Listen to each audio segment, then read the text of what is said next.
మెదక్ జిల్లాలో భారీగా మృత్యువాత పడుతున్న కోళ్లు అంతుచిక్కని వ్యాధితో మొన్నటి వరకు బాయిలర్ కోళ్లు నేడు వేల సంఖ్యలో నాటుకోళ్ల మృతి. నర్సాపూర్ మండలం లింగాపూర్ గ్రామంలో 6,000 నాటుకోళ్లను పెంచుతున్న ప్రసాద్ అనే రైతు ఉదయం నుంచి కోళ్ల ఫారంలో అంతుచిక్కని వ్యాధితో మృత్యువాత పడ్డ 3,500 నాటుకోళ్లు. ఇప్పటి వరకు 8 లక్షల రూపాయల పెట్టుబడి పెట్టి నష్టపోయామని ఆవేదన వ్యక్తం చేస్తున్న రైతు ప్రసాద్. పక్కనే బాయిలర్ కోళ్ల ఫామ్ ఉండటంతో వాటికి వచ్చిన రోగమే నాటుకోళ్లకి సోకిందని అనుమానం. ఇప్పటి వరకు సంగారెడ్డి, మెదక్ జిల్లాలలో లక్షల సంఖ్యలో మృత్యువాత పడ్డ బాయిలర్ కోళ్లు. చనిపోయిన కోళ్ల శాంపిల్స్ సేకరించి ల్యాబ్కి పంపించిన అధికారులు.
నమస్కారం, నా పేరు పూల సంతోష్, జహీరాబాద్.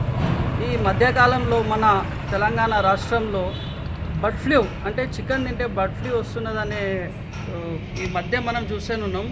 కాబట్టి తెలంగాణ ప్రజలకు నేను కోరుకునేది ఒకటే, దయచేసి కొన్ని రోజులు నాన్ వెజ్ అంటే చికెన్కు దూరం ఉంటే మనకు మంచిదని నేను మా అభిప్రాయం వ్యక్తం చేస్తున్నాం. ఎందుకంటే కొన్ని ఆడ ఈడ ఫ్రీ పెట్టంగానే ఎగబడి తినుడు కాదు, దానివల్ల మనకు రోగాలు వస్తున్నాయి. గమనించి జాగ్రత్త వహించవలసిందిగా ప్రజలకు నేను విన్నపం చేస్తున్నా. మేము కూడా సుమారు ఒక నెలన్నరైంది చికెన్కు దూరమయ్యి, తినకపోవడమే మంచిది. నా పేరు సురేష్ పురి. మన తెలంగాణలో వినబడుతున్నటువంటి పెద్ద మహమ్మారి రోగం బర్డ్ ఫ్లూ. దానివల్ల చికెన్ తినాలంటేనే భయం వేస్తుంది.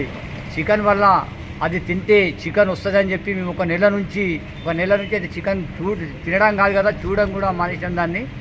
అలాగే మన దేశీ కోళ్ళు కూడా తినాలంటే కూడా పెద్దగా భయం వేస్తుంది.